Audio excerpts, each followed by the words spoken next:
Bonjour à tous, bienvenue à cette formation à Tactiléo et aux banques de ressources numériques associées à la SVT. Nous allons commencer cette formation d'ici 2-3 minutes, le temps que les participants, les derniers participants puissent nous rejoindre. La formation va commencer avec un mot d'introduction de Monsieur Sosinski. Puis Christophe Gombert fera la présentation sur le tronc commun. Et ensuite, Arnaud Van Praat, lui, présentera la partie spécialisée en SVT. Donc voilà, la formation commence dans 2-3 minutes. Très bonne formation.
Je profite de ce temps d'attente pour vous préciser 2-3 modalités pour la formation.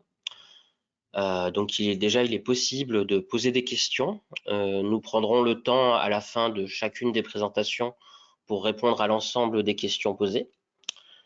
Et d'autre part, la formation va être enregistrée et diffusée ensuite. Donc il vous sera possible dans un second temps de pouvoir la revisionner.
Bonjour à tous les enseignants connectés à la formation au BRNE-BRRE Mascotte.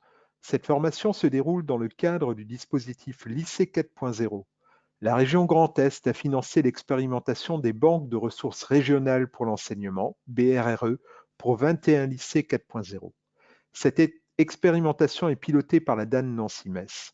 Nous envisagions un accompagnement local en lycée, mais vu la situation de confinement actuelle, nous vous proposons une formation à distance consacrée à l'utilisation de la plateforme Tactiléo et à la présentation du contenu disciplinaire des BRRE.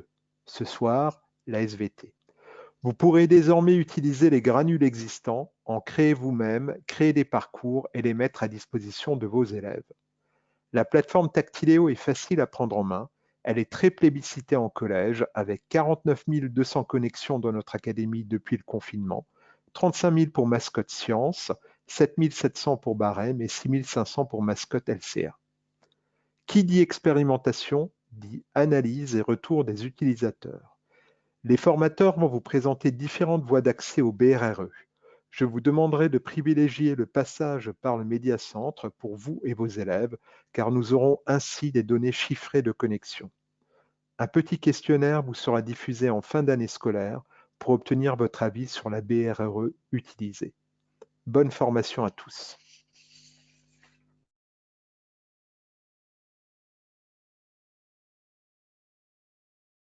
Bonjour à tous, je me présente, donc je m'appelle Christophe Gombert, je suis professeur de mathématiques dans un collège à Pêche-Beaulieu à côté de Toulouse.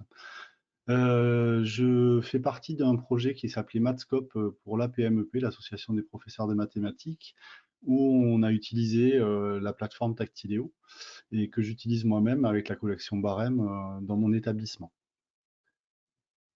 Donc la présentation va se dérouler en quelques points. Premier point, je vais vous présenter Tactiléo et un module pour ceux qui ne connaîtraient pas Tactiléo, pour savoir un petit peu ce qu'on peut trouver dans les collections Tactiléo. Ensuite, nous allons voir comment se connecter avec son ENT via le GAR, et on verra aussi éventuellement comment les élèves peuvent se connecter sans le GAR. On va voir comment diffuser des contenus aux élèves, comment suivre ensuite leur travail, et comment on peut personnaliser et créer des ressources. Je ne pourrai pas vous présenter toutes les fonctionnalités de Tactiléo qui sont très riches. Je vais en présenter les principales et vous pourrez découvrir par vous-même ou à l'aide de tutos que vous pourrez trouver les autres fonctionnalités qui sont présentes sur cette plateforme. Alors si vous ne connaissez pas Tactiléo, vous pourrez découvrir des collections en accès libre en allant directement sur le site mescoursensolo.fr qui présente des collections, donc la collection maths cycle 4, des collections allemand cycle 3 et cycle 4, la collection sciences cycle 4, la collection italien et LCA cycle 4, la collection mathématiques seconde lycée et une collection qui s'appelle équipe réussite qui concerne le français en FLE et FLS. Donc on va voir comment ce qu'on peut trouver sur cette plateforme. Donc cette plateforme, on y accède par l'adresse mescoursensolo.fr et on clique sur se connecter. On accède ici aux différentes collections. Et je vais vous montrer un exemple de ressources qu'on peut trouver dans la collection Sciences cycle 4. Donc là, on est sur la page d'accueil de la collection. Donc vous voyez qu'ici, il y a différents onglets. Ici, vous avez l'onglet thème. Donc les ressources ont été regroupées par thème. Donc c'est une première façon d'aller trouver des ressources. On peut aller regarder les thèmes et rentrer dans un thème qui nous intéresse pour voir les ressources proposées par rapport à ce thème. Une deuxième façon de trouver les ressources, c'est de cliquer sur l'onglet ressources.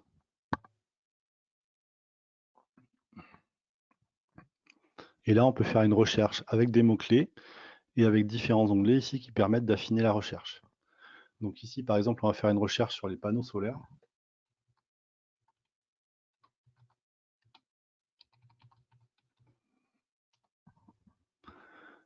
Donc on a toutes les ressources qui concernent les panneaux solaires qui apparaissent. Et on va pouvoir ici affiner notre recherche. Donc notamment quelque chose qui est important dans les collections Tactiléo, c'est la granularité, puisque vous avez différents types de ressources. Donc un grain, c'est une ressource unique. Un module, c'est un ensemble de ressources qui vont s'enchaîner. Et après, vous avez des parcours qui sont des ensembles de modules que l'élève va pouvoir faire les uns à la suite des autres et éventuellement en passant des paliers de réussite. Donc ici, on va regarder les modules.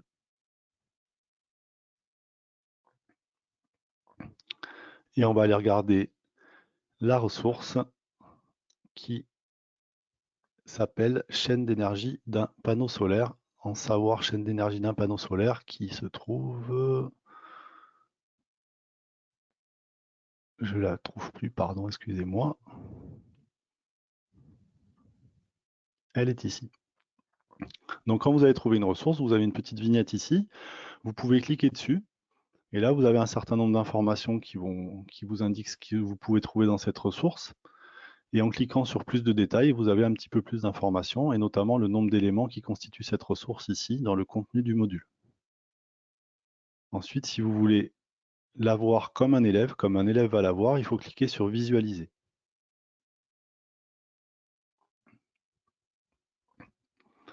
Donc ici, on a une page d'accueil qui nous indique qu'on est dans une ressource qui concerne le savoir. Il y a des ressources qui concernent la découverte.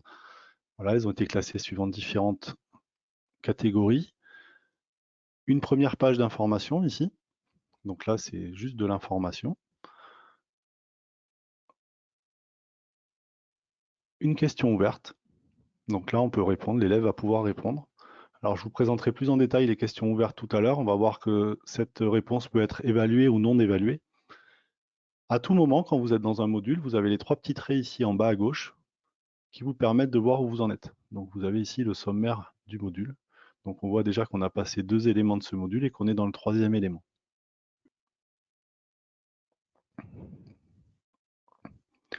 Donc ici, on a une phrase à trous. Donc, on peut compléter à l'aide des étiquettes qui nous sont proposées ici. Donc, il faut prendre les étiquettes et aller les positionner.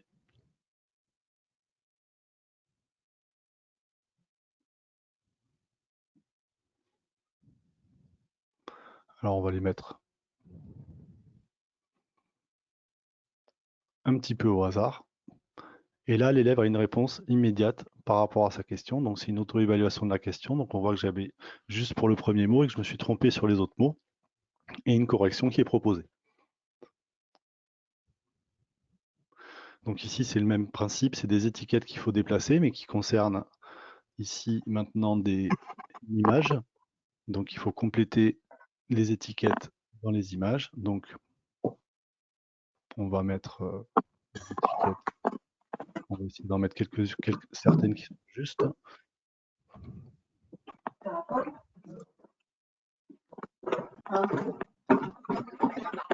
D'autres qui sont fausses.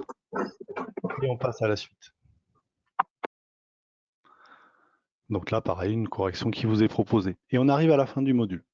Donc à la fin du module, l'élève a un bilan complet de son travail, à la fois avec ses réussites et ses échecs, avec même quelque chose qui prend en compte le nombre de réponses justes quand il y avait plusieurs étiquettes à placer, et un score total. Voilà, ici qui est noté sur 2. Donc vous pourrez, si vous le souhaitez, modifier le score d'un module. Si vous souhaitez que ce soit noté sur 20, sur 100, on peut modifier le barème d'un module et le barème de chacune des questions. Donc voilà un petit peu le genre de ressources que vous pouvez trouver dans les collections Tactiléo.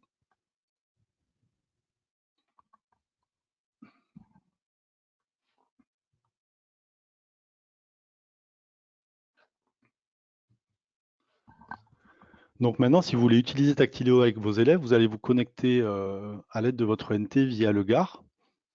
Donc pour ça, vous vous rendez sur votre ENT.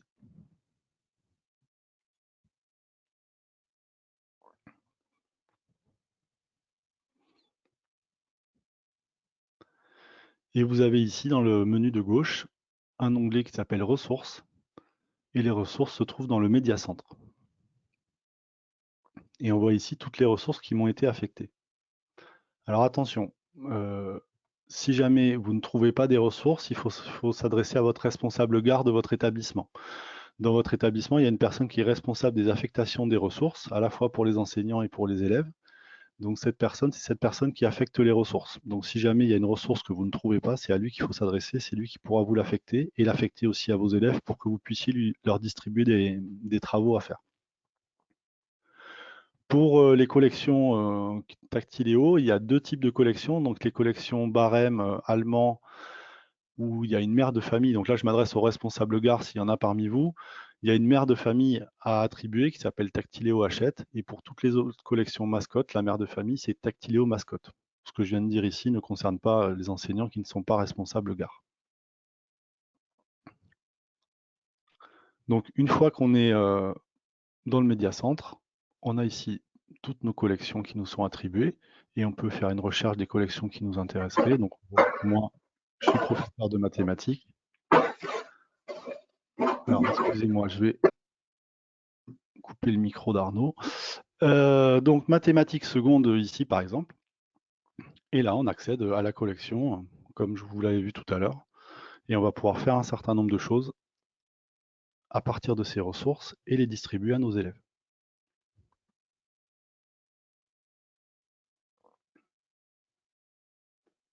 Donc comment est-ce qu'on diffuse du contenu aux élèves? Donc on va choisir le module, par exemple, on va prendre un module aujourd'hui comme exemple, qu'on va vouloir diffuser. On va créer ce qu'on appelle une session, qu'on va paramétrer, et on va sélectionner des élèves à qui on veut distribuer cette ressource et ce travail à faire. Alors attention, un point qui est important au début, c'est que la base élève dans Tactiléo n'est peuplée qu'à partir du moment où les élèves se sont connectés une première fois à la collection. S'ils ne se sont jamais connectés, ils ne vont pas apparaître et vous ne pourrez pas leur distribuer la ressource par cette manière-là. On va voir qu'il y a une deuxième façon de distribuer la ressource par un lien libre direct qui là permettra à n'importe quel élève de s'y connecter en attendant qu'il soit remonté dans la base Tactiléo et que vous puissiez lui distribuer les ressources par l'intermédiaire du GAR.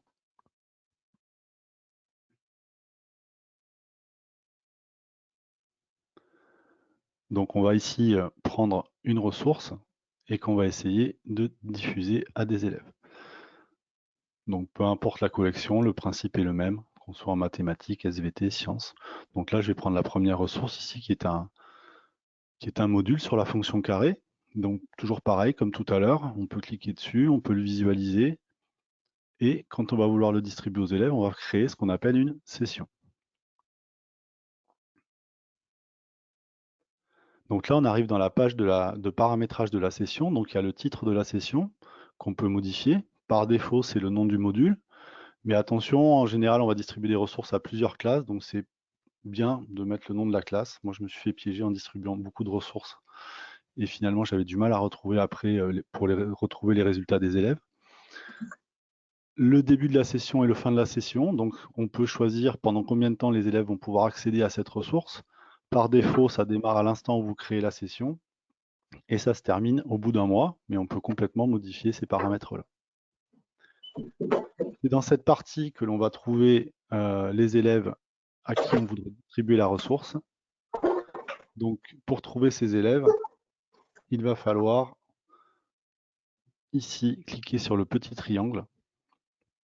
Et là, on va trouver la remontée des classes qui ont été faites par des élèves qui sont déjà connectés. Donc si je clique ici sur la troisième 1, on voit tous les élèves qui sont déjà connectés à une collection mascotte et qui sont remontés dans la base. Je peux tous les sélectionner pour leur attribuer cette ressource. Alors je vais en enlever 2 exprès pour vous expliquer après comment on peut en rajouter. S'il y en a qui se connectent entre-temps, qui n'étaient pas présents au départ quand vous avez créé la session, vous allez pouvoir les rajouter au fur et à mesure. Et ensuite, on clique sur créer la session.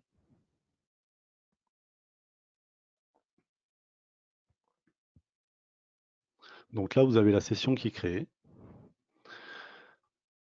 avec tous les utilisateurs qu'on a importés et à qui on a distribué la ressource. En haut à droite, ici, vous avez marqué accéder à cette session avec un petit code qui vous est proposé. En fait, si vous cliquez ici, vous allez obtenir un lien. Et ce lien-là, vous allez pouvoir le distribuer à des élèves qui ne seraient pas remontés dans la base et qui vont pouvoir quand même réaliser le travail que vous avez voulu distribuer à votre classe. Donc attention, si vous voulez tester ce lien, il faut le faire soit dans un autre navigateur, soit dans une nouvelle fenêtre de navigation privée. Parce que si je le fais ici, on va me refuser l'accès puisque je suis déjà connecté à Tactiléo avec mon compte ENT. Donc je vais ouvrir une nouvelle fenêtre de navigation privée et je vais coller ce lien.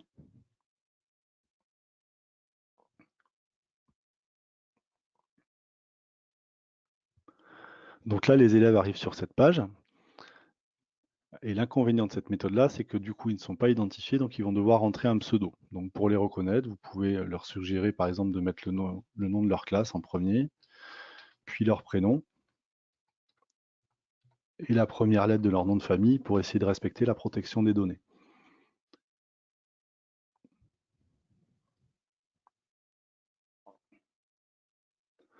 Donc ensuite, alors j'ai ma connexion qui est un petit peu lente, excusez-moi.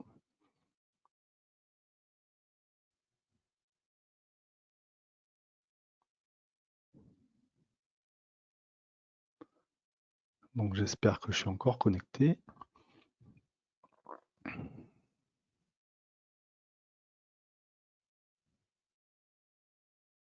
On t'entend Christophe, hein, mais c'est vrai que de temps en temps, il y a des petits soucis de coupure de réseau.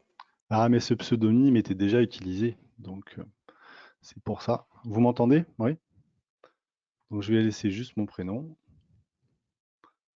et me connecter. Voilà, c'est parce que en fait, un élève, si jamais il veut faire 2 fois la ressource avec un lien libre, il ne pourra pas utiliser 2 fois le même pseudo. Donc, il faudra qu'il change son pseudo. Donc, vous pouvez rajouter 1, 2, 3 à la fin du pseudo si vous voulez modifier la tentative. Donc là, c'est une ressource mathématique qui est réalisée avec Cabri. Peu importe, pour ce qui nous concerne, je vais juste faire une question pour qu'on voit ensuite, côté enseignant, comment remonte un élève qui s'est connecté avec un lien libre. Voilà, donc je vais m'arrêter là pour le côté élève et on va revenir côté prof. Donc là, je suis dans les résultats et suivis de ma session et on voit ici en bas qu'il y a un utilisateur. Donc là, j'ai anonymisé les noms, donc du coup, mon nom n'apparaît pas, mais si jamais on va voir que 3e 1, Christophe s'est connecté pendant 18 secondes, qu'il a réussi la première question et qu'il a eu un point. Donc ici, vous retrouvez les élèves à qui vous avez attribué la ressource avec le GAR avec un petit carré à côté. Et sinon, vous retrouvez les élèves ici qui sont connectés en lien libre sans le petit carré à côté.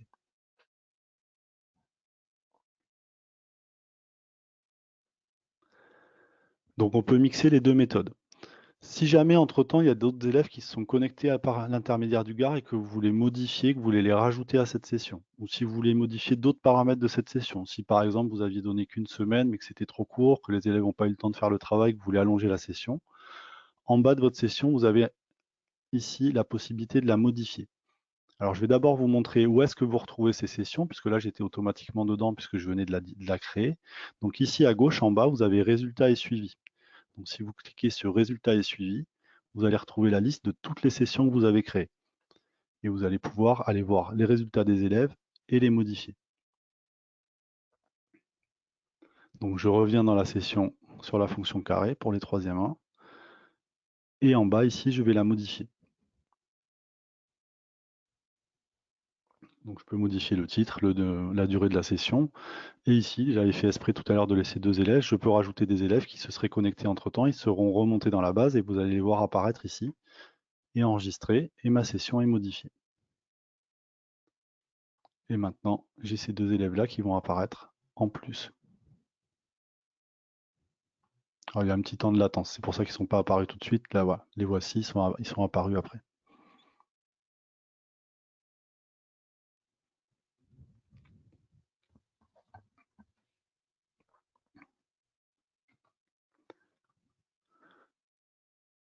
Donc deux possibilités. Les élèves qui sont remontés dans le GAR, on leur attribue la ressource. Et deuxième possibilité, le lien libre. À faire attention, à tester dans une fenêtre de navigation privée. Au début, on se fait souvent avoir, on le teste, on dit mais ça marche pas, j'y ai pas accès. C'est parce qu'on est déjà connecté à Tactiléo en fait. On va maintenant voir comment suivre le travail des élèves. Donc on l'a déjà vu un petit peu, on va voir un petit peu plus précisément comment on peut le faire, et puis on va voir d'autres fonctionnalités qu'on n'a pas vues. Donc pour ça, je vais aller dans mon ENT à moi pour vous montrer des résultats d'élèves. Donc j'ai le même type de NT que vous.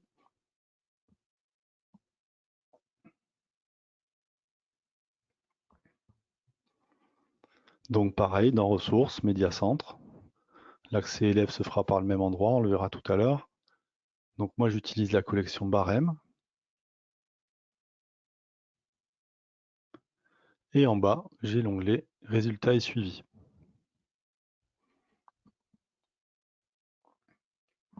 Donc à cet endroit, je vais retrouver toutes les sessions que j'ai créées, que j'ai diffusées à mes élèves. Et je vais vous présenter en particulier celle-ci.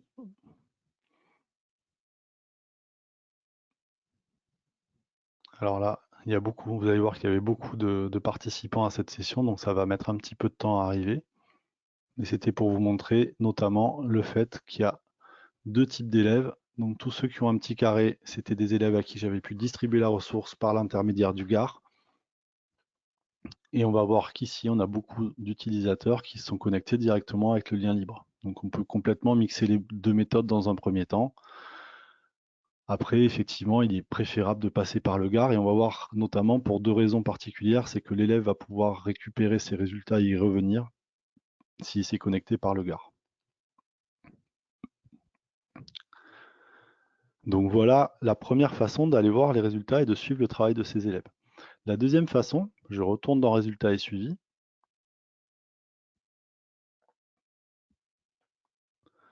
Donc dans Résultats et suivi, vous avez un onglet qui s'appelle ici Apprenant en haut.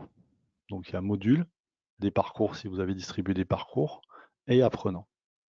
Et donc là, Apprenant, vous allez avoir vos classes et tous les élèves qui sont dans votre base.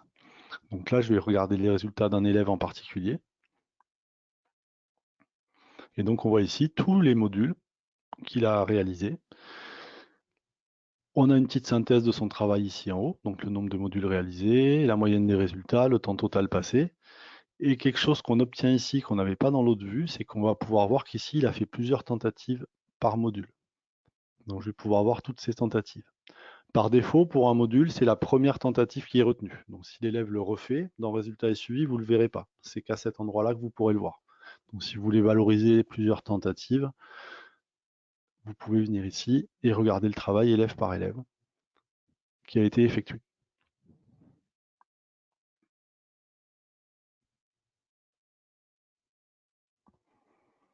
Alors, il y a une fonctionnalité que j'ai oublié de vous montrer et qui est très pratique à utiliser. Donc j'y reviens, c'est que tous ces résultats, on peut les exporter au format tableur.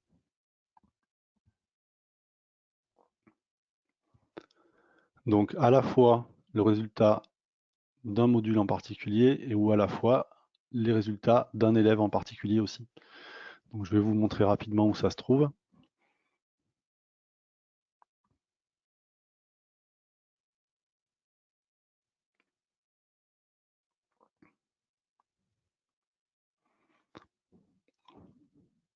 Donc là, je pense que j'ai pas de résultat encore pour ce module-là, mais c'est pas grave. Et ici, en bas à droite, vous avez marqué exporter. Donc là, vous pouvez exporter tous les résultats et vous récupérez tout ça au format tableur. Et de la même manière, quand vous allez sur l'onglet apprenant, vous pouvez récupérer les résultats élève par élève. Et là, pour le coup, ce sera pour un élève pour tous les modules qu'il a réalisés.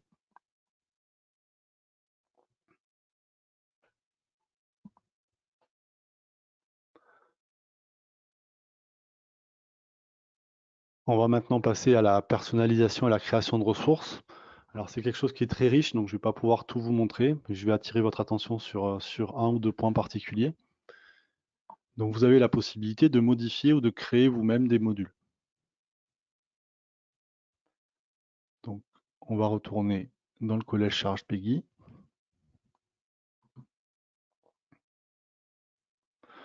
Donc toujours pareil, ressources médiacentre.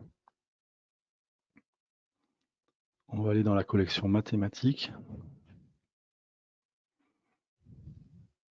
Alors l'accès m'est refusé parce que j'étais déjà connecté, donc on va ouvrir un nouvel onglet de navigation privée pour pouvoir le faire.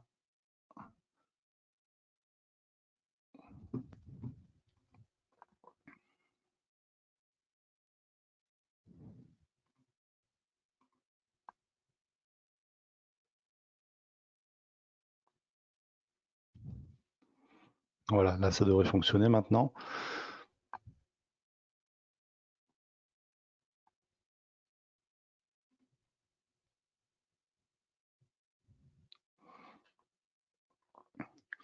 Donc là, vous avez deux possibilités. Soit vous avez des ressources donc, dans la collection. Vous prenez une ressource dans la collection. Et ici, vous avez la possibilité de la dupliquer. Donc cette ressource qui est dans la collection va venir dans vos ressources à vous. Vous voyez ici à gauche, dans mes ressources, elle va basculer ici. Et ici, j'ai le mode édition de la ressource, donc qui est un mode accessible à tous les enseignants. Et à cet endroit-là, on peut supprimer des choses. On peut déplacer des choses. Et on peut ajouter des éléments. Donc le type d'éléments que vous pouvez ajouter, on va le voir si on crée un module nous-mêmes dès le départ. Donc je vais quitter ici sans enregistrer. Donc toutes les ressources qui vous intéressent, vous avez deux possibilités pour les conserver et pour les retrouver facilement. La première possibilité, c'est ce que je viens de vous montrer, vous la dupliquez, vous la récupérez dans vos ressources. Là, c'est plutôt si vous avez l'intention de la modifier un petit peu.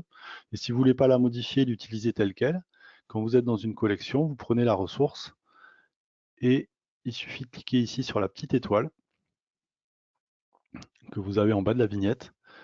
Et en fait, cette ressource, elle va venir dans vos favoris, ici.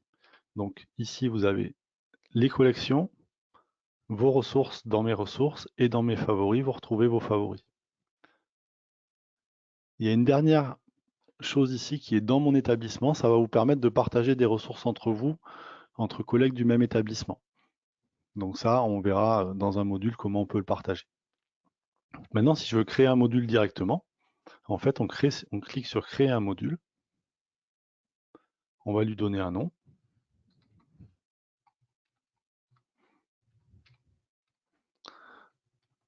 Allez, je vais mettre une majuscule.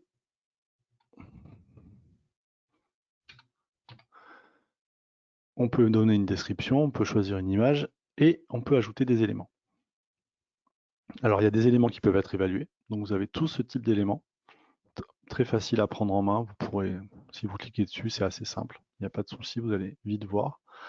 Et des éléments d'information. Donc, ça peut être des vidéos que vous trouverez sur YouTube, sur Vimeo, sur d'autres sites. Ça peut être une page Internet ou un objet incorporé, donc qui vient d'un autre site Internet. Un PDF, une page multimédia, donc là c'est si vous voulez taper du texte, dans votre texte vous pourrez insérer une vidéo, des images, etc. Et aussi l'onglet ressources. Alors ça c'est un petit peu particulier.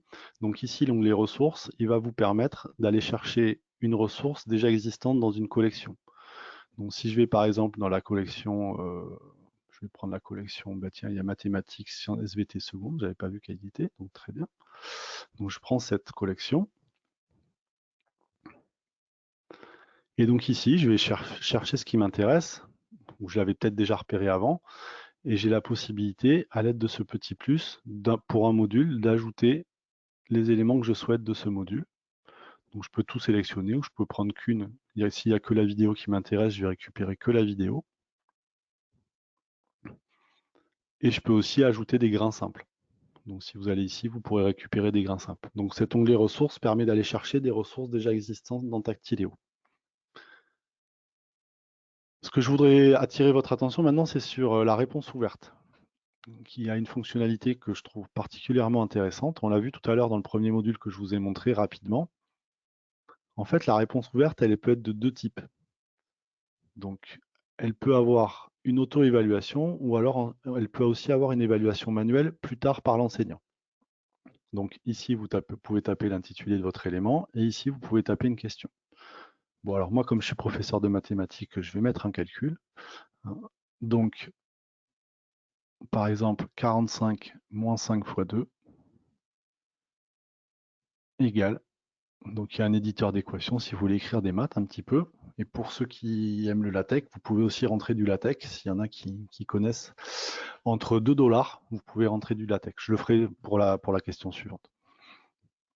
Et là, j'aimerais que cette réponse elle soit évaluée directement. Donc je vais demander à l'élève de me donner un nombre. Donc je clique ici sur nombre et je vais donner la bonne réponse. S'il y a plusieurs bonnes réponses possibles, vous pouvez en rentrer plusieurs. Donc ici, la bonne réponse c'est 35 si je ne me trompe pas. Et je valide. Mais cette réponse ouverte, on peut aussi faire en sorte qu'elle soit évaluée manuellement par l'enseignant. Donc je vais prendre le même type de question, mais ce coup-ci, je vais demander à l'élève de détailler les étapes.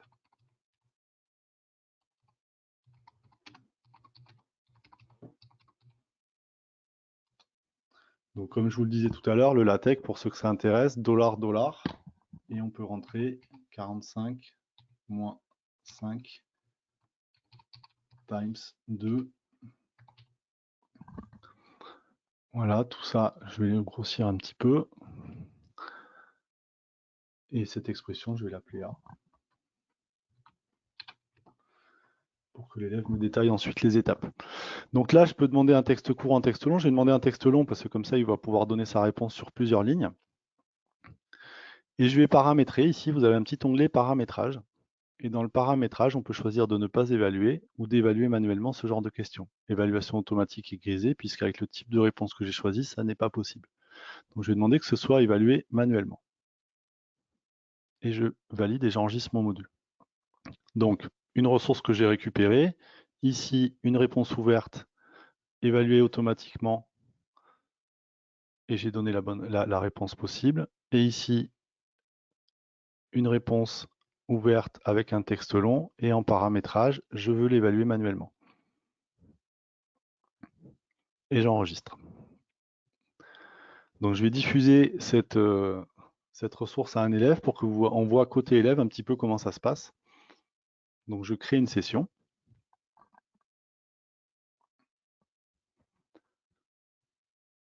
Je vais prendre un élève qui est en 3e 3. Et je crée ma session.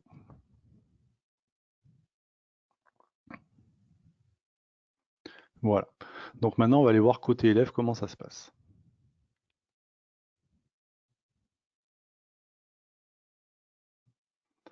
Donc l'élève, de la même manière que l'enseignant, il va se connecter par son ENT, puisque là, c'était un élève qui était déjà remonté dans la base Tactiléo.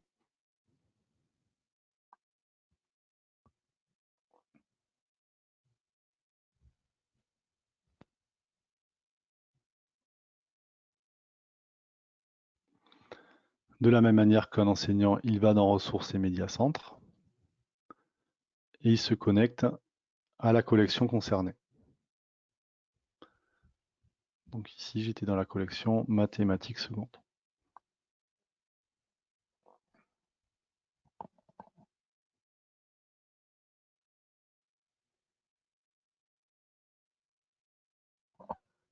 Donc l'élève, à cet endroit-là, il va retrouver toutes les ressources qui lui ont été diffusées par les enseignants.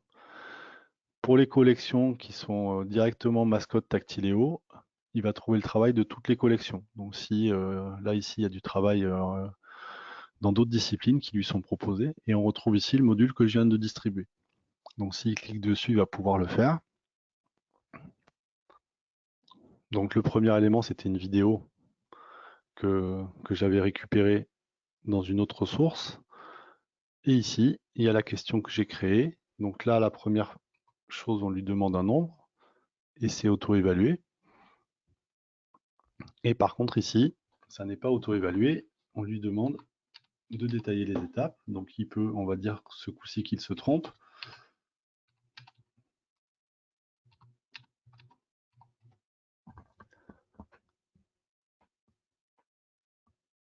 Et il arrive au résultat de son module. Donc là, on voit qu'au niveau du score, il n'y a pas de score, il y a un petit sablier. Pourquoi il y a un petit sablier? Parce qu'on voit que sur le dernier élément, ce dernier élément est en attente d'évaluation. Donc tant que le professeur n'a pas évalué, il n'y a pas de note. Donc on va voir maintenant comment ça se passe côté professeur, justement. Donc on va retourner, donc ça fait un peu de manipulation quand on veut passer d'un compte à un autre. Côté enseignant,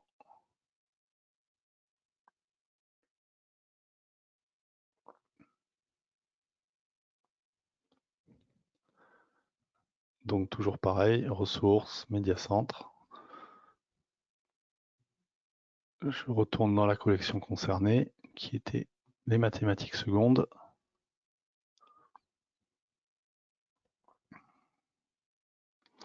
Et donc je vais aller dans résultats et suivi, voir si mon élève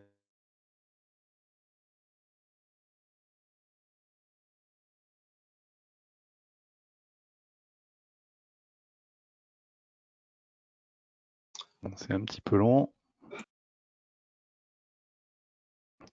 Donc résultats et suivi en bas à gauche.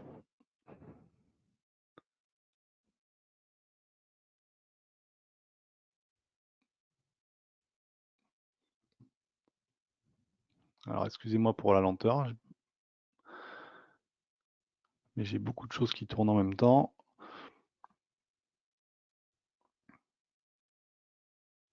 Voilà, donc c'est ce module-là, démo Nancy 5, et donc on va aller voir les résultats, et là on voit rien en fait.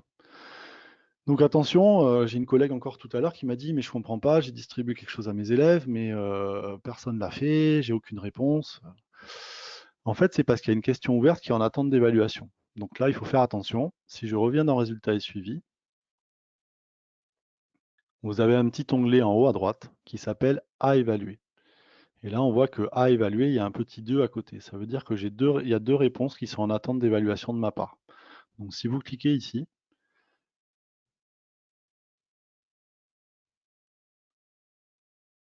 vous cliquez sur la session concernée et la question que j'avais posée est en attente d'évaluation. Donc ici, en bas à gauche, il y a le petit bouton évaluer. Je peux noter et je peux faire un commentaire. Donc exactement comme sur une copie en fait. Et là, je peux faire attention, tu n'as pas respecté les priorités opératoires.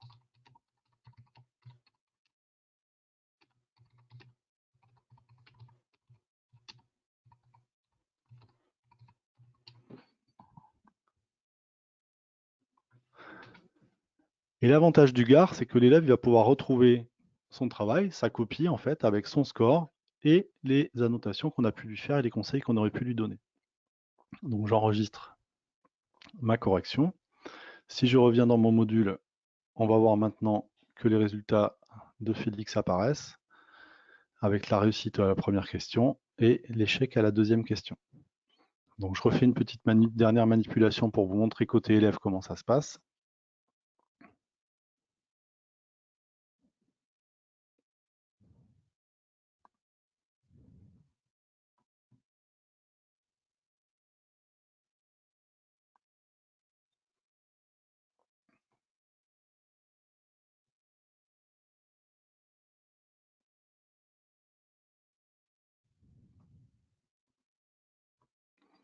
Donc je peux aller sur cette collection puisque je vous ai dit que n'importe quelle collection mascotte, en fait, l'élève y retrouve toutes ces ressources qui lui ont été distribuées. Et là, ça a disparu puisque c'est un travail qui est terminé. Donc l'élève, tout ce qu'il a déjà fait se retrouve ici dans le dossier terminé. Donc on voit tout ce qui a été terminé et on retrouve ici la ressource que je viens de lui corriger. Donc il peut cliquer dessus et en cliquant dessus maintenant, il voit apparaître son score, le résultat question par question. Et s'il clique sur la petite loupe en face de la question qui était à évaluer, il va retrouver sa réponse, sa note et le commentaire qu'on a pu lui faire. Donc exactement comme sur une copie.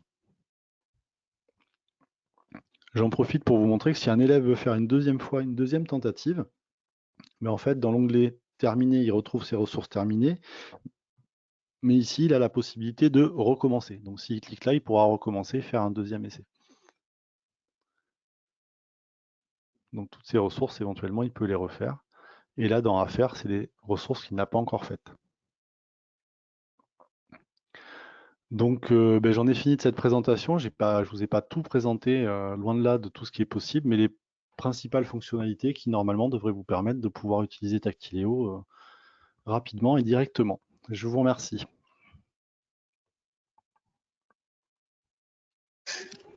Merci Christophe. Donc du coup, si vous souhaitez, vous pouvez poser des questions, parce que à la session d'aujourd'hui, pour l'instant, on a assez peu de questions. Bon, j'en ai quand même une ou deux que je vais pouvoir te poser, Christophe. Alors, première question, est-ce qu'un élève se connectant par le GAR est ensuite inscrit dans la base pour les modules suivants? Alors, il n'est pas inscrit si vous avez déjà créé la session. Par contre, toutes les sessions que vous allez créer, maintenant, il apparaîtra. Donc, si vous avez déjà créé une session, par exemple, si on prend un élève de 3e 1, il se connecte au GAR, vous créez une nouvelle session, vous le mettez dans cette session-là, mais il ne va pas être dans les sessions précédentes que vous avez fait pour la 3e 1. Il va falloir aller le rajouter manuellement.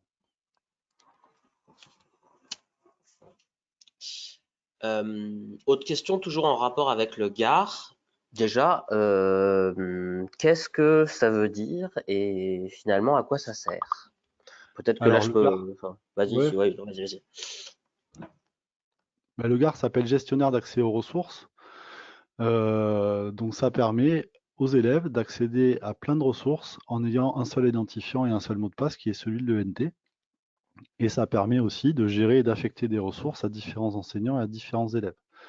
Avant, sur certaines plateformes comme Tactiléo ou comme d'autres plateformes, il y a le site TV qui maintenant s'appelle Lumni, etc. Il fallait à chaque fois un identifiant et un mot de passe. Là, il y a un seul identifiant et un seul accès aux ressources. Et l'accès aux ressources est géré par un gestionnaire dans votre établissement qui va pouvoir affecter les ressources aux différents enseignants et aux différents élèves. Après, peut-être que tu veux compléter, Florent. Oui, non, mais de toute façon, c'est ça la partie la plus importante. En fait, en gros, il y a deux principes de base. C'est la protection des données des élèves.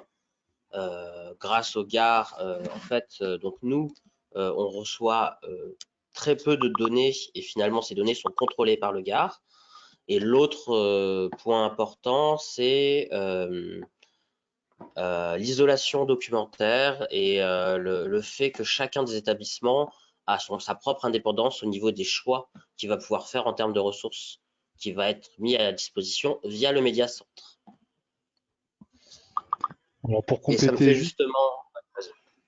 pardon, ouais, c'est qu'on fait, en fait, on peut affecter des ressources. Donc les ressources de maths, on peut les affecter qu'aux profs de maths, par exemple. Bon, s'il y a d'autres collègues qui les veulent, on peut, mais ça évite que tout le monde ait une foultitude de ressources qui éventuellement ne les intéressent pas. Donc il y a des choix qui peuvent être faits et adressez-vous à vos responsables gares qui pourront vous affecter les ressources qui vous intéressent. Et justement, il y a une des questions qui est posée, qui est de dire si l'on ne voit pas dans son médiacentre la ressource, que doit-on faire? Bon, je sais que tu as déjà un peu répondu, mais... Voilà, c'est s'adresser à son responsable gare pour qu'il puisse vous attribuer la ressource. Donc les responsables gare dans les établissements, c'est souvent, alors c'est souvent, mais c'est pas toujours le cas.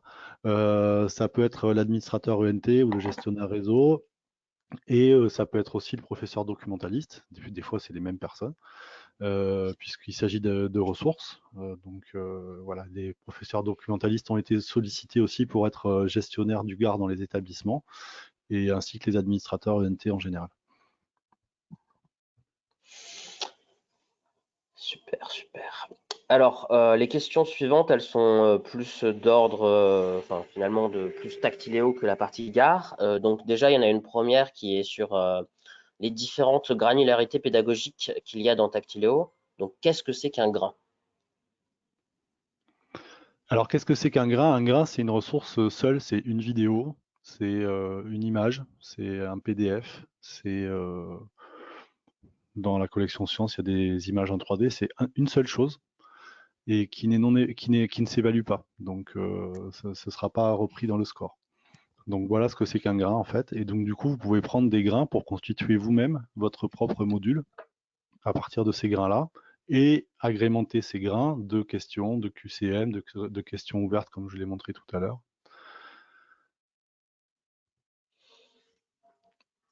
Okay.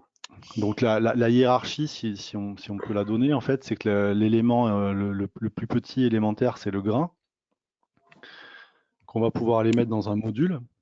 Donc là, un module, c'est un ensemble de grains, mais ces grains deviennent des éléments, puisqu'ils rentrent dans un module, et ça devient des éléments d'un module, et on peut y rajouter des éléments évalués.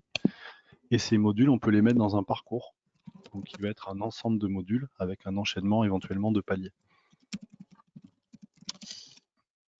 Super. Et de la même manière... Grain, tu me dis, vas-y, oui, vas-y. non, mais tu peux peut-être compléter sur l'avantage du grain. C'est vrai que je ne dis pas, c'est que ça permet de diffuser, enfin, tu le diras mieux que moi, je te laisse le dire, de diffuser quelque chose à un élève, une image, une vidéo, c'est ça? Quelque chose que Oui, j'utilise alors, pas. disons que il va être possible, grâce au grain, finalement, de pouvoir faire de la diffusion relativement unitaire de contenu à vos élèves. Si par exemple vous voulez arriver à juste diffuser une vidéo à vos élèves, vous pouvez le faire via un grain.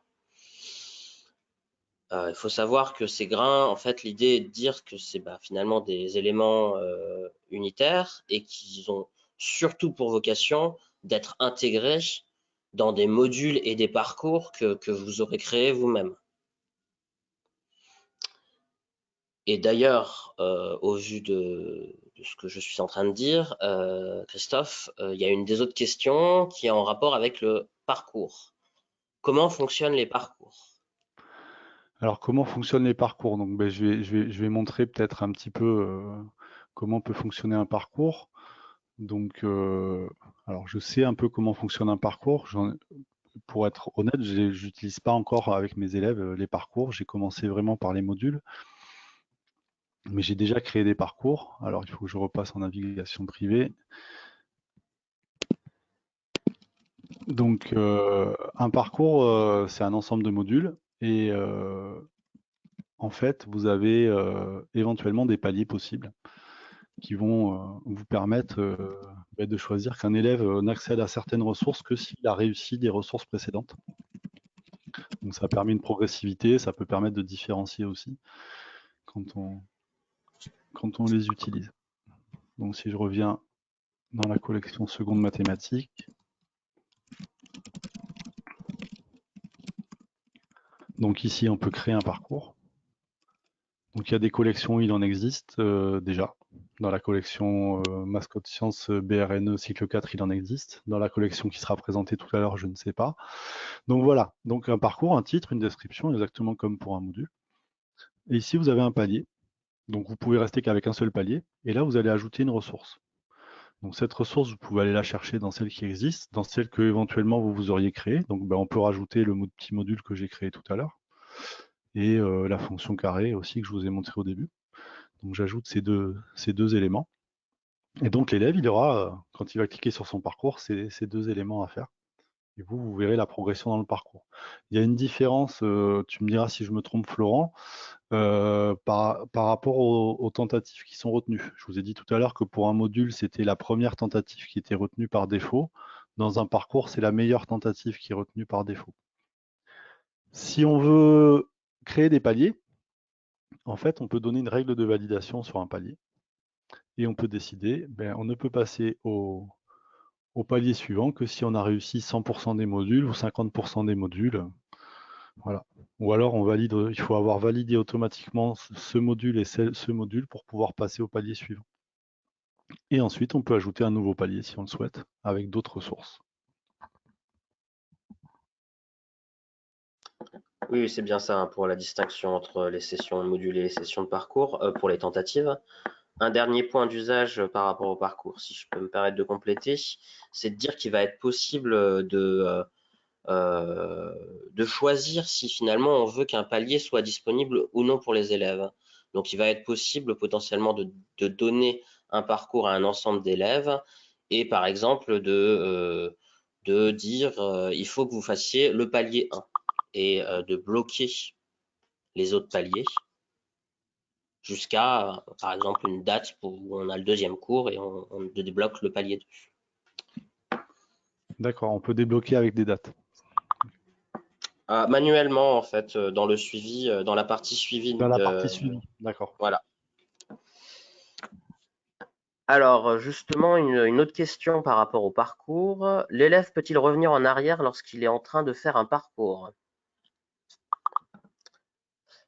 Alors, je te laisse répondre, parce que je ne l'ai pas fait réellement, donc je ne voudrais pas me tromper dans ma réponse.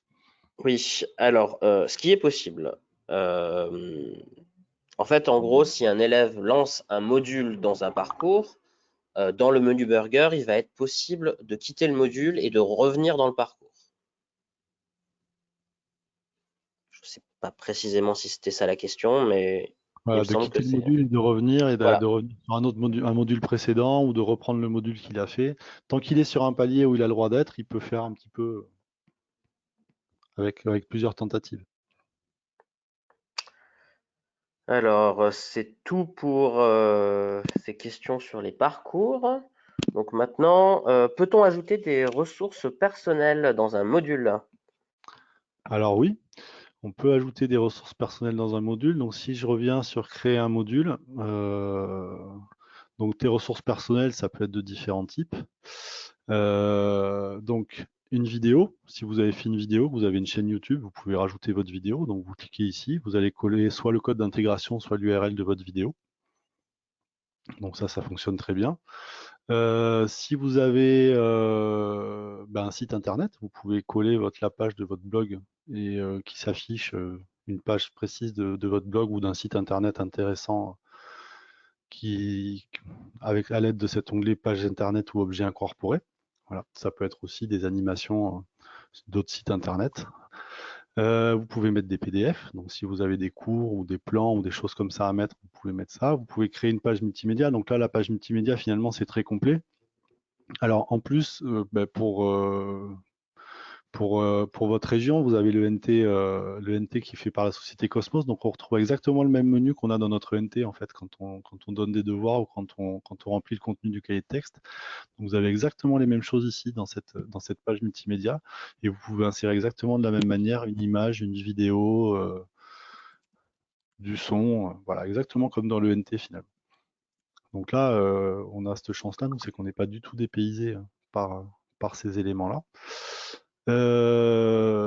Et après, des ressources existantes, mais là, c'est pas des ressources personnelles pour le coup. marche. Alors, question suivante, toujours un peu sur du contenu perso.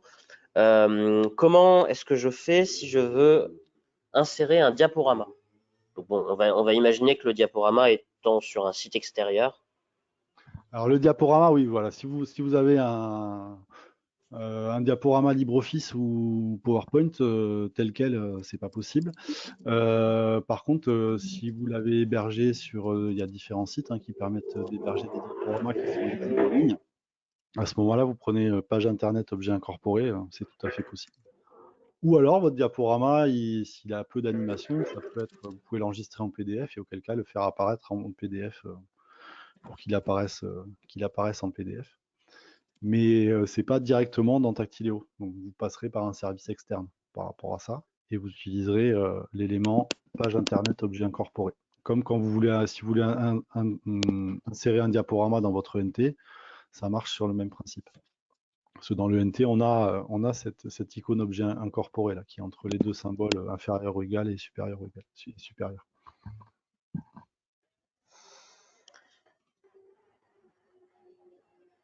Alors, bon, en fait, on a autant de questions qui arrivent qu'on y répond. Donc, finalement, aussi au début, il y avait très peu de questions qui étaient posées. Maintenant, on s'en retrouve avec beaucoup.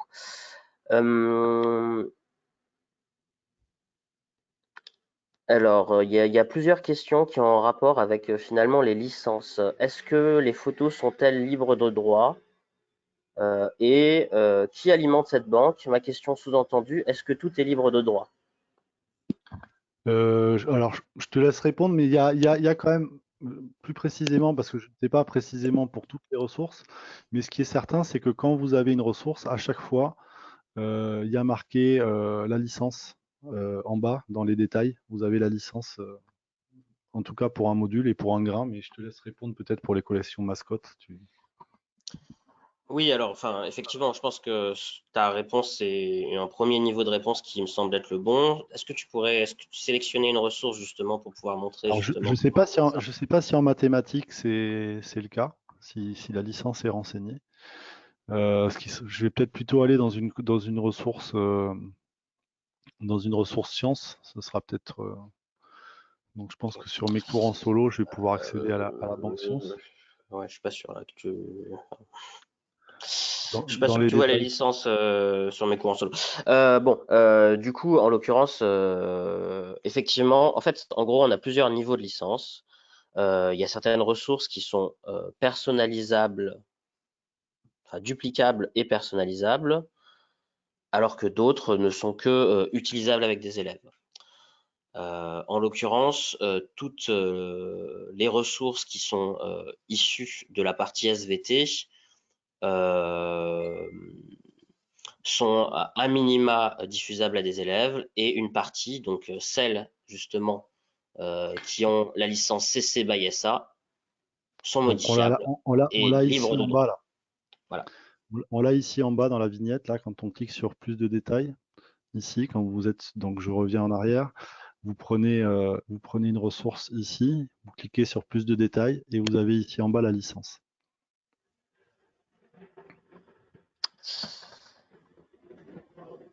Alors, question suivante. Comment fais-je pour avoir le suivi des résultats élèves? Alors, je pensais que je l'avais montré. Donc, le résultat des suivis élèves, vous l'avez ici, là, dans résultats et suivis, en bas à gauche. Donc, ça, c'est le résultat et suivi. Il y a deux types de résultats et suivis. Il y a un résultat et suivi qui se fait par module. Donc là, vous verrez les résultats de tous vos élèves. Et il y a un résultat et suivi qui se fait aussi par apprenant. Donc là, vous pouvez aller voir un élève en particulier et voir tous ses résultats.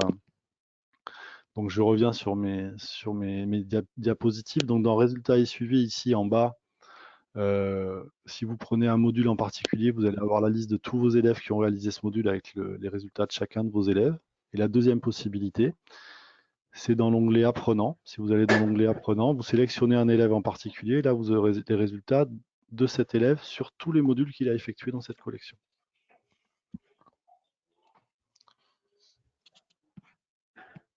Bon, je reviens sur une question gare parce qu'elle me semble importante. Les élèves ont également, non, pardon. Donc, si j'ai bien compris, on n'a pas besoin de se connecter à Tactiléo si on passe par son ENT. C'est pas cette question, hein, mais déjà, on va répondre à ça Alors, on n'a déjà. pas besoin de s'identifier quand on va sur Tactiléo, effectivement, quand on passe par son ENT. D'identification pour l'ENT, vos identifications dans Tactiléo. Et du coup, la question un peu structurante, c'était plutôt si on veut suivre une classe, il faut que chaque élève se connecte une première fois. Quelles sont les informations qui lui sont demandées au moment où il s'enregistre? Alors là, je te laisse répondre parce Aucune. que il y a aucune information qui lui sont demandées. Il n'y a pas des informations Voilà. à vérifier? Alors, il y a des informations qui sont transmises de l'ENT à Tactiléo, donc c'est-à-dire un identifiant opaque, son nom, son prénom, sa classe, et c'est tout.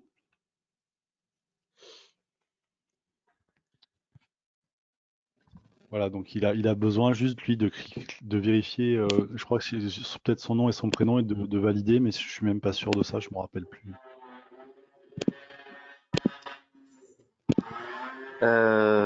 Voilà. Comment peut-on voir la note obtenue lors de l'évaluation d'un parcours? Bon, puis je vais m'arrêter là après, hein, parce qu'on commence à pouvoir passer une vingtaine de minutes sur les questions. Alors ben là, si on regarde, oui.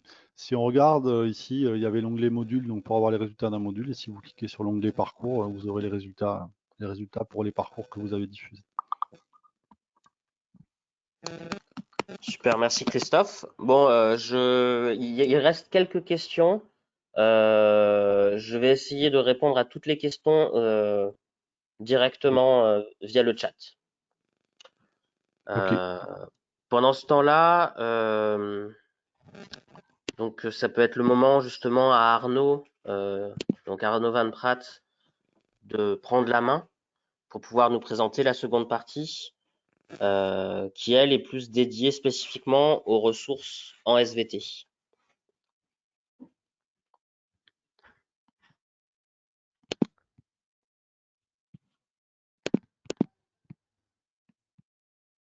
Du coup, Arnaud, je t'active ton micro. Bonjour, est-ce que vous m'entendez? On t'entend. Bon, alors, hop. Donc normalement vous devez voir mon écran s'afficher. Oui, c'est bon. Voilà.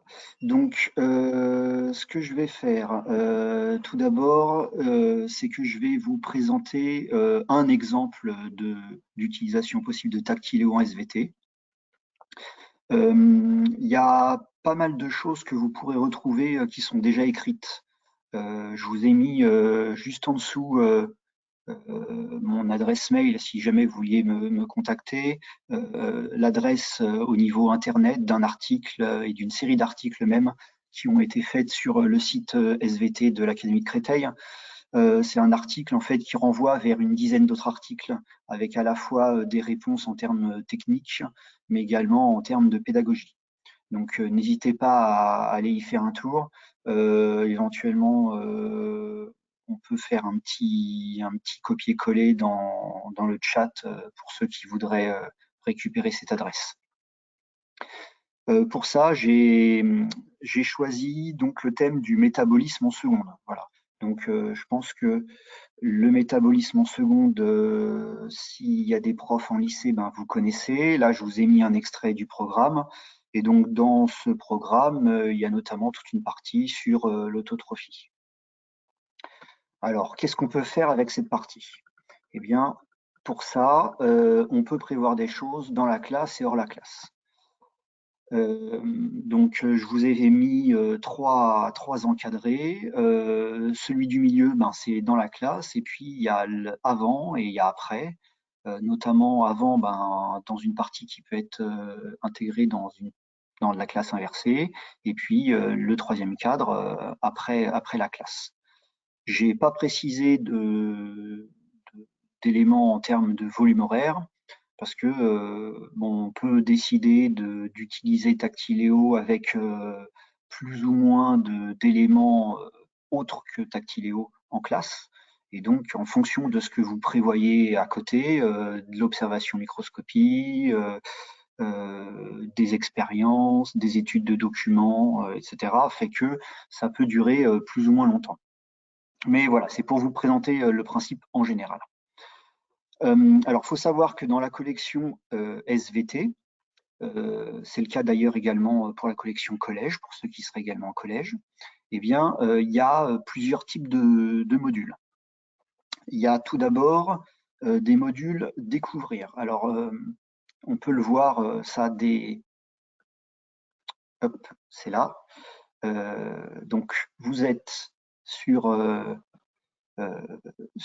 Tactiléo, on a choisi la collection seconde et vous avez plein de ressources. En général, on part souvent quand même d'un module. Et donc, on peut ici sélectionner de regarder les modules. Et dans la collection seconde, donc vous avez un certain nombre de modules. À chaque fois, vous aurez l'intitulé du type de module en début de module. Et donc, vous en avez plusieurs. Vous avez les modules découvrir, qu'on voit ici, dont l'objectif est vraiment une découverte d'un thème.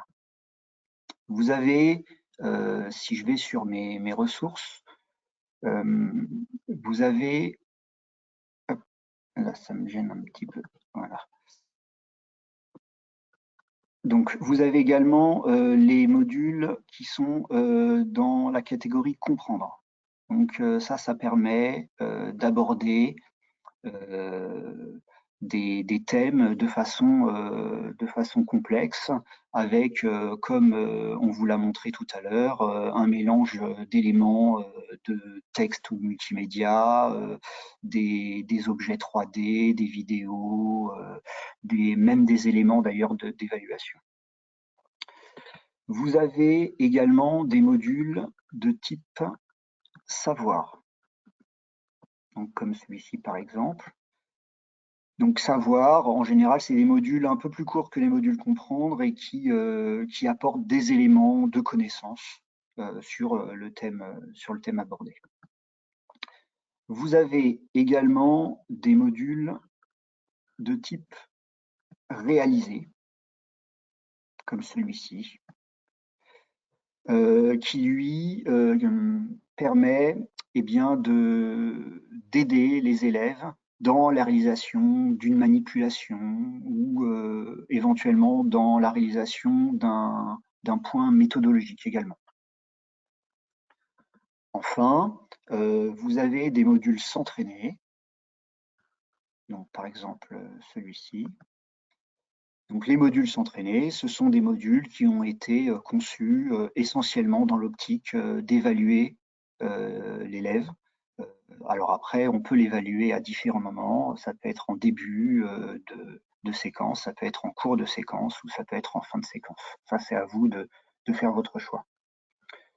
Donc, avec tous ces modules, qu'est-ce qu'on peut faire? Eh bien, on peut, par exemple, prévoir en classe de faire travailler les élèves sur des modules découvrir, comprendre, savoir et réaliser.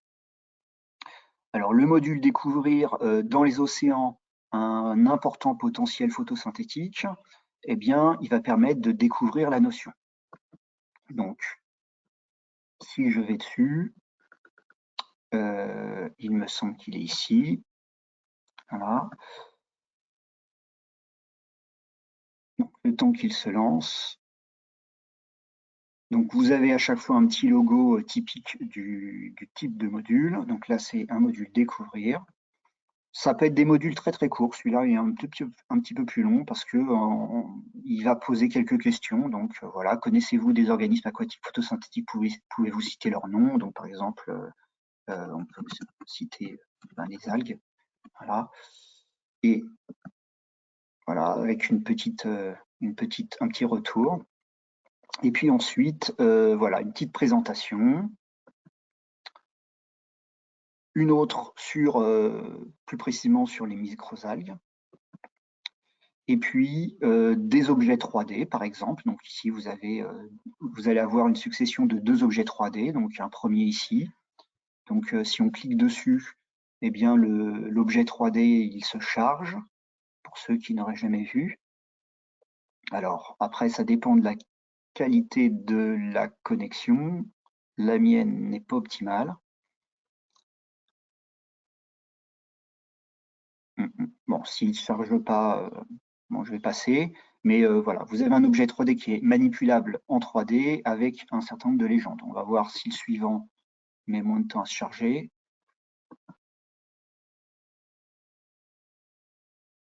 Bon, tout à l'heure, ça fonctionnait bien. Bon, vous pourrez essayer chez vous. Ça fonctionnera peut-être mieux. Là, comme on est en visio, ça prend pas mal de ressources. Donc ensuite, là, vous avez quelques petites questions. Bon, je passe.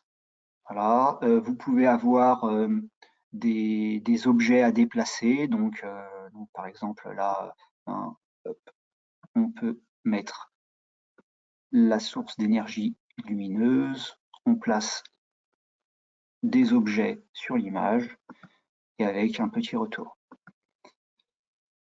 Et puis, par exemple, une donnée sur la concentration de phytoplancton. Quelques informations complémentaires pour aborder ce module-là. Et donc, ça a permis, voilà, donc là, on voit le résultat, d'aborder, de commencer à introduire le thème, notamment de la photosynthèse via les microalgues. Ensuite, après ce module découvrir, on peut apporter aux élèves plusieurs autres modules, par exemple des modules comprendre. Donc ici, je vous en ai sélectionné deux. Un sur de la science et industrie, l'apport des sciences fondamentales, et notamment plus précisément sur les microalgues, et puis un autre module comprendre sur la photosynthèse et l'origine des éléments nutritifs. Vous avez également des modules savoir qui peuvent être abordés. Là, j'en ai mis deux possibles. Un module savoir sur la photosynthèse ou un autre plus précisément sur la photosynthèse dans les cellules végétales chlorophylliennes. Après, on peut faire son choix. Il y a des fois des modules qui se recoupent et donc ça permet de faire son choix ou de les modifier en fonction de ses besoins. Et puis, j'ai également imaginé qu'on pouvait proposer aux élèves des modules réalisés, notamment des modules réalisés sur l'utilisation du microscope et sur la construction d'un schéma fonctionnel. Alors, donc, vous voyez que les modules réalisés, ce n'est pas que sur de la manipulation, ça peut être aussi sur de la méthode, comme le schéma fonctionnel, par exemple. Dans les modules réalisés, j'en ai sélectionné deux, je n'ai pas voulu trancher.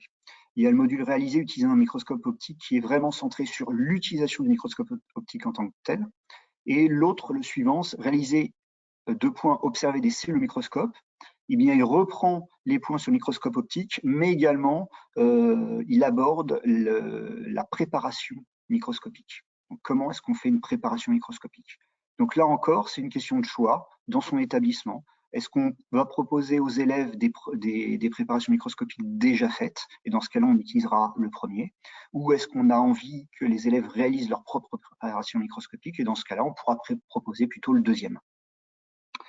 Et puis, si on veut leur faire le schéma fonctionnel d'une cellule chlorophyllienne, eh bien, on peut également leur proposer le module réalisé, construire le schéma fonctionnel d'une cellule chlorophyllienne. Maintenant, ça fait pas mal de choses à faire en classe. Et donc, c'est pour ça qu'il peut être très intéressant eh bien, de proposer des modules en classe inversée. Alors pour ça, après tout dépend des thèmes, hein, mais pour ce thème sur la photosynthèse, eh bien, vous pouvez proposer un module savoir sur la nutrition minérale de la plante. C'est un module qui reprend, alors, hop, si j'y vais, la nutrition minérale de la plante, il est ici, voilà. Donc c'est un module qui reprend pas mal de choses qui ont pu être normalement abordées au cycle 4 en collège. Donc là, vous avez le petit logo savoir. Voilà, donc comment la plante prélève-t-elle dans son environnement les différentes molécules minérales à sa nutrition, avec présentation donc de petites vidéos où la plante trouve-t-elle son énergie lumineuse, où trouve-t-elle le dioxyde de carbone, où trouve-t-elle l'eau et les sels minéraux. Bon, alors je peux essayer de vous lancer la vidéo. Voilà. Comment ça se fait.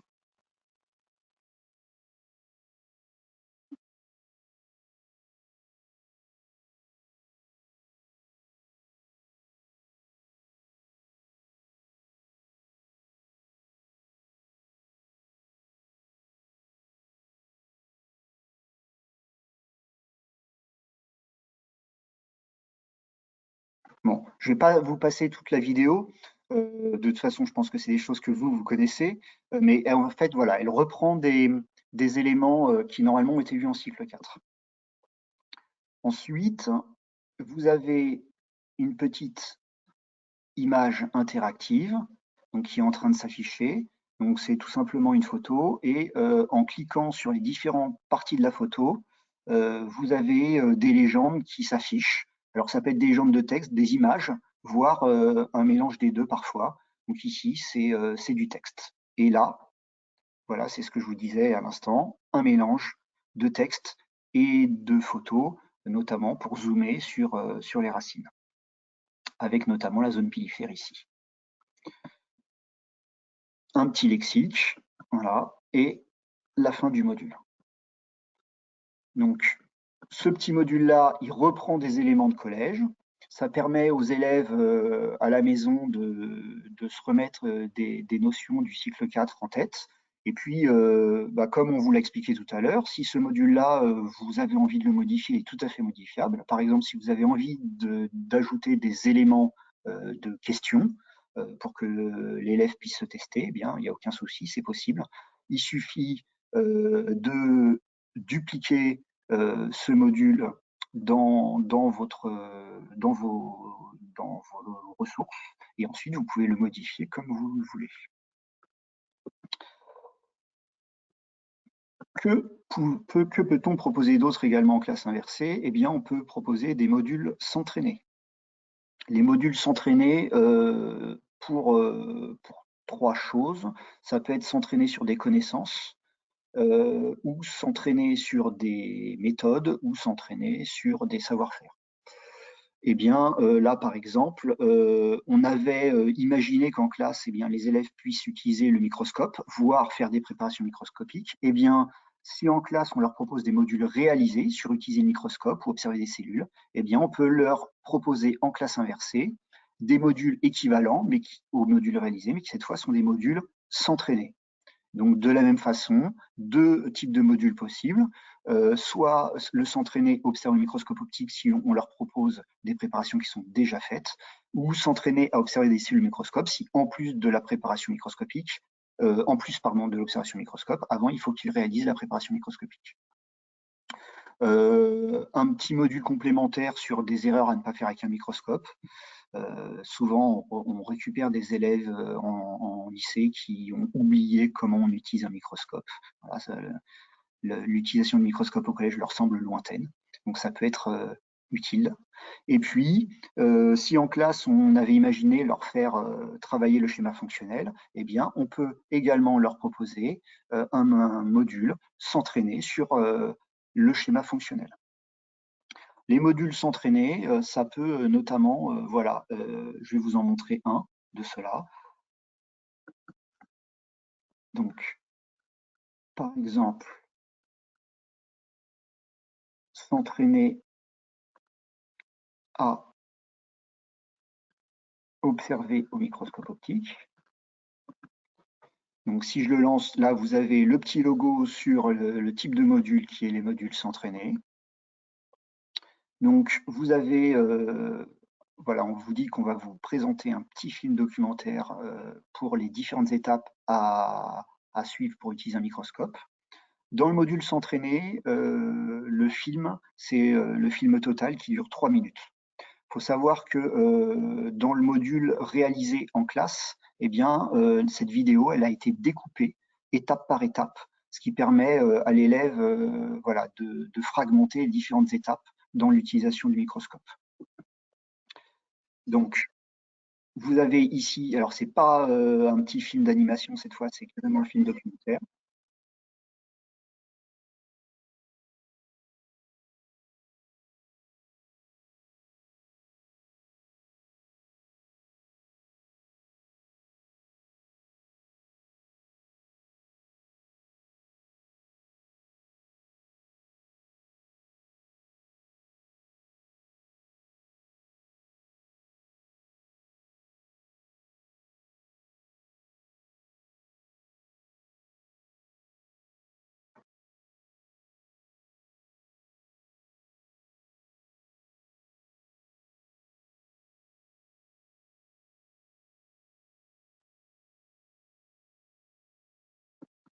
Voilà, etc.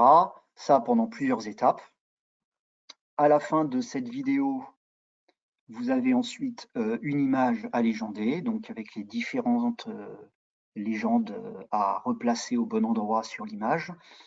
Ça peut d'ailleurs, à la fois le film et ce petit exercice, être complété par une fiche papier que les élèves auraient, par exemple, à compléter en classe inversée à la maison. Bon, là, je ne vais pas tout faire. Voilà.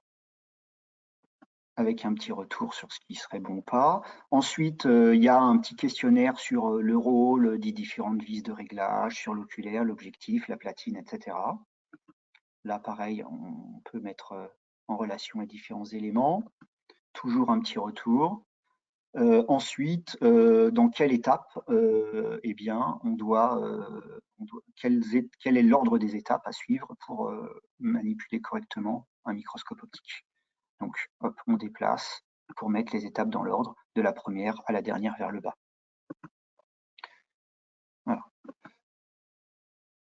Enfin, un petit film récapitulatif avec des critères de réussite sur l'utilisation du microscope.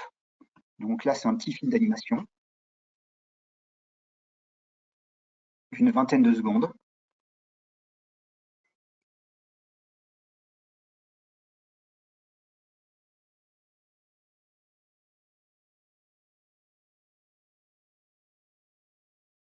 Voilà, avec 7 critères de réussite sur l'utilisation du microscope. Alors après, vous pouvez éventuellement utiliser ce module-là comme un peu guide pour vos fiches, fiches méthodes, voire fiches d'évaluation pour vos élèves, soit éventuellement, si ça ne vous convient pas, eh bien, on l'a dit tout à l'heure, partir de vos fiches et puis trouver des vidéos qui vous conviennent pour que ce soit cohérent avec vos fiches et les fiches que vous souhaitez donner à vos élèves. Donc ça, c'était pour la partie en classe inversée, et donc ça permet quand même de bien préparer les élèves à ce qui va les attendre en classe. Et puis, vous allez passer une ou plusieurs séances en classe sur le sujet, avec des modules tactiles et peut-être effectivement d'autres choses comme l'utilisation du microscope, la réalisation de schémas fonctionnels, des documents, etc. Et puis, le tactilo, il peut servir également après la classe. Voilà, en termes notamment d'apprentissage, de mémorisation, aider les élèves à mémoriser. Et donc pour ça, vous avez une autre utilisation possible des modules s'entraîner, comme par exemple celui que je vous propose, c'est le module s'entraîner sur la photosynthèse et la production de matière organique. Donc pour ça, je retourne dans les ressources. Donc module s'entraîner, la photosynthèse et la production de matière organique, c'est celui-ci, il me semble. Donc, on retrouve le petit logo typique des modules s'entraîner. Et là, cette fois, eh bien, vous avez une petite introduction. Et après la petite introduction, on a laissé le choix aux élèves, soit de revoir des films d'animation qui étaient présents notamment dans les modules savoir et comprendre, soit de passer directement au questionnaire. Voilà, donc là, on peut cliquer et on a accès aux films d'animation, ou alors on ne souhaite pas les revoir parce qu'on estime qu'on est prêt. Et dans ce cas-là, on passe directement à une série d'éléments qui correspondent chaque élément à des types de questions qui peuvent être des quiz, des jeux d'association, l'ordre des étapes, etc. Voilà. Donc là, par exemple, vous devez indiquer parmi les différentes propositions quelles sont les matières nécessaires à la production de matière organique de la plante, etc. Donc tout simplement, vous avez ici des cases et vous devez les placer aux bons endroits. Donc par exemple, la source d'énergie, bon ben voilà, hop, c'est la lumière. Les molécules obtenues, du dioxygène, les molécules nécessaires du dioxyde de carbone, de l'eau et des sels minéraux, et puis les molécules organiques. Voilà. Ah, et puis alors, est-ce qu'il y a des déchets? Le dioxygène, souvent les élèves, ils vont le placer là. Voilà. Mais en fait, d'un point de vue pour le végétal, le dioxygène, c'était pas l'objectif recherché par la photosynthèse, c'était un déchet de la photosynthèse. Voilà. Ensuite, des petites images sur lesquelles on peut placer du texte aux bons endroits. Donc là, je vais pas le refaire parce qu'on arrive bientôt à la fin de la session. Voilà. Quel est l'intérêt pour un végétal chlorophyllien de réaliser la photosynthèse? Donc là, il faut cliquer sur les réponses qui nous semblent correctes. Donc, ça lui permet par exemple d'assurer un métabolisme autotrophe. Voilà. Est-ce que c'était la seule réponse? Ben, non, en fait, il y en avait une autre. Hein. Ça lui permet également de fabriquer des molécules organiques, comme le glucose. Et puis, à la fin, eh bien, vous accédez, et ça, on a bien insisté dessus, aux résultats. On peut d'ailleurs aller sur le détail des résultats. Donc là, c'est pour celui qui fait le module. Et puis, vous avez également la version qu'on vous a présentée tout à l'heure. C'est pour le prof qui propose le module avec une version collective des résultats. Voilà. Donc, vraiment, j'insiste sur le fait que Tactilo, il peut être vraiment utile à plein de moments différents. Bien sûr, en classe, en complément, c'est pas pour totalement se substituer à ce qu'on fait d'habitude. Hein. On est une science expérimentale, donc il faut continuer d'expérimenter. Mais également, avant la classe, après la classe, des ressources vraiment utiles qui sont dans tous les cas, on le répète encore une fois, modifiables en fonction de vos besoins spécifiques dans votre établissement. Voilà, je pense que j'ai terminé et si vous avez des questions, eh bien, je peux y répondre.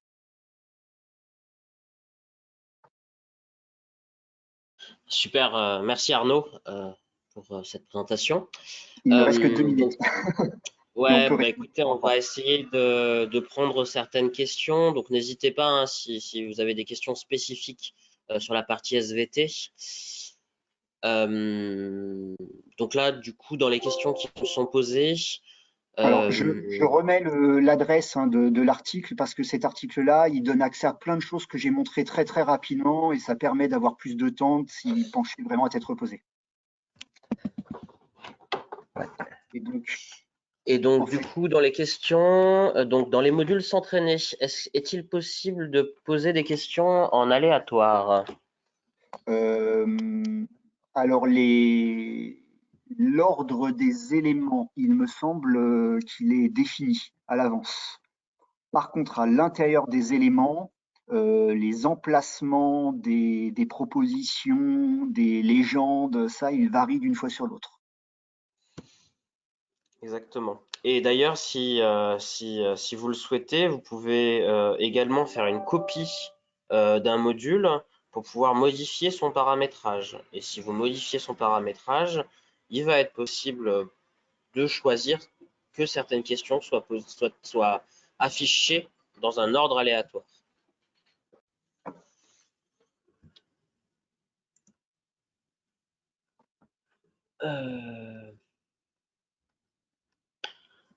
Alors, j'ai une question en rapport avec le programme justement de seconde. Est-ce Oui. qu'un reclassement tri des granules va être fait en lien avec le programme comme il est construit actuellement? Oui. Alors, c'est vrai que là, dans la collection actuelle, c'est une collection qui avait été conçue pour les anciennes versions des programmes de seconde. Et donc, effectivement, il y a un projet pour que très rapidement, d'ici quelques mois, il y ait une collection qui colle parfaitement au nouveau programme de seconde. Voilà, c'est petite info. Oui, et donc là actuellement, Arnaud, si donc il y a un thème en particulier qui est actuellement bon par rapport au programme de seconde, c'est lequel déjà? Alors, il y a quelques thèmes qui peuvent être abordés déjà avec des modules Tactiléo tels qu'ils sont faits actuellement. Bon, ben, bien sûr, il y a toute une partie du thème sur le métabolisme, comme je viens de le montrer. Il y a également beaucoup de modules sur la génétique, sur l'ADN avec les nucléotides, des choses comme ça, donc qui peuvent être abordés. Il y a également un certain nombre de modules sur les écosystèmes Donc, il se trouve que dans les nouveaux programmes de seconde, il y a une partie sur les agrosystèmes, mais je pense que toute la partie sur les écosystèmes, même si elle n'aborde pas directement les agrosystèmes, permettent soit de rappeler des notions de cycle 4 de collège, soit de compléter les documents qu'ils peuvent avoir dans les manuels ou autres sur les agrosystèmes avec des modules sur les écosystèmes de façon plus générale. Voilà, je pense que c'est les trois points principaux qui peuvent être actuellement déjà être abordés avec Tactiléo seconde. Voilà, il y a encore 2 questions encore pour la SVT, mais je pense que je vais y répondre directement, Arnaud. Donc, pourquoi SVT seconde n'est pas disponible sur mes cours en solo? Donc, sur mes cours en solo, on a mis à disposition uniquement les ressources qui sont en accès libre. Donc, Mascotte Science SVDT, c'est c'est des ressources qui ont été commandées par votre établissement justement pour l'expérimentation, et donc elles ne sont pas en accès libre. C'est pour ça qu'elles ne sont pas disponibles sur mes cours en solo. Il y a une autre question qui est en rapport avec les ressources en première spécialité et terminale SVT. Y aura-t-il des ressources? Donc oui. Les collections sont en train de se construire. Alors, quand je vous dis ça, je parle plutôt de la partie première, où justement nous travaillons dessus actuellement. Pour la partie terminale, je suis un peu moins clair et donc je botte en touche. Normalement, ça fait partie du même projet hein, de mise à jour et d'actualisation des collections SVT lycée.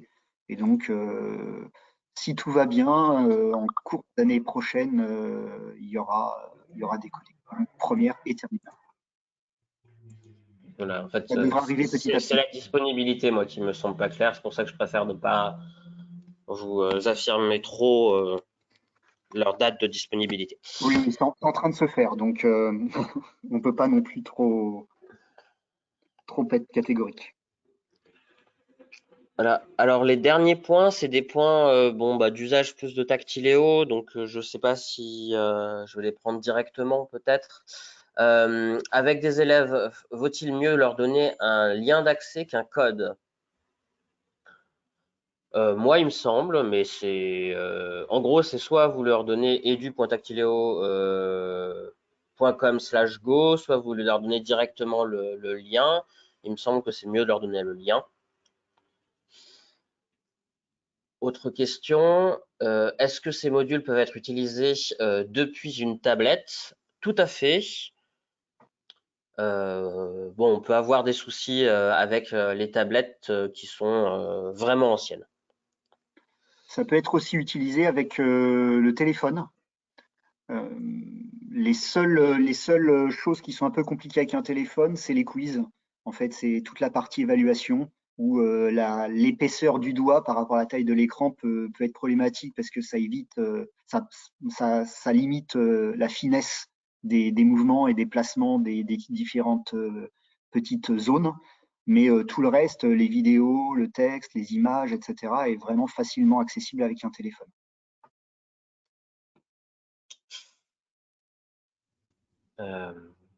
Et donc, dernière question que j'ai, peut-on affiner la recherche au sein des modules?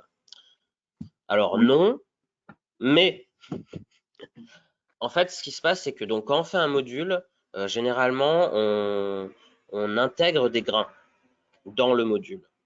En fait, les éléments de module ne sont pas cherchables en tant que tels directement, mais on va pouvoir chercher les grains qui vont être présents dans le module. Et donc, du coup, il va être possible, donc si on fait une recherche sur un thème en particulier, d'avoir le contenu des modules qui ressortent via les grains. Alors, je ne sais pas si on voit toujours mon écran, mais Oui. pour le montrer par exemple, là, si on va dans les ressources, que je retourne dans la collection de la seconde, donc vous pouvez par exemple choisir la granularité et donc choisir entre les modules et les grains. Et donc, si ce sont les grains qui vous intéressent, eh bien, vous pouvez cliquer sur grains. et puis ensuite choisir le type de média que vous recherchez. Par exemple, si ce que vous recherchez, c'est une vidéo en film documentaire, eh bien, hop, vous pouvez cliquer là-dessus. Donc, vous n'aurez accès qu'au film documentaire. Et donc après, quand vous allez taper votre recherche, eh bien, on ne vous proposera que des grains dans le format film documentaire sur l'objet de votre recherche. Voilà, il me semble, tout pour les questions qu'on a. Donc, si par hasard il y a des questions qui n'ont pas été répondues correctement, ou si vous avez besoin de précision, donc il est possible donc de communiquer avec notre service d'assistance. Donc, je rappelle le mail qui avait déjà été montré par Christophe tout à l'heure, c'est stc@mascotte, .atlassian.net, Atlassian, ATLA2SIAN.net. Donc, n'hésitez pas à nous poser des questions. Donc, si vous avez des problèmes d'accès aux ressources, si vous avez des problèmes de manipulation, si vous avez des suggestions à nous faire, n'hésitez pas. Donc, voilà. Donc là, il est temps de finaliser cette formation. Donc, merci beaucoup pour y avoir participé. Et puis, on vous retrouve très vite sur Tactiléo. Merci, au revoir, bonne soirée à tous. Au revoir.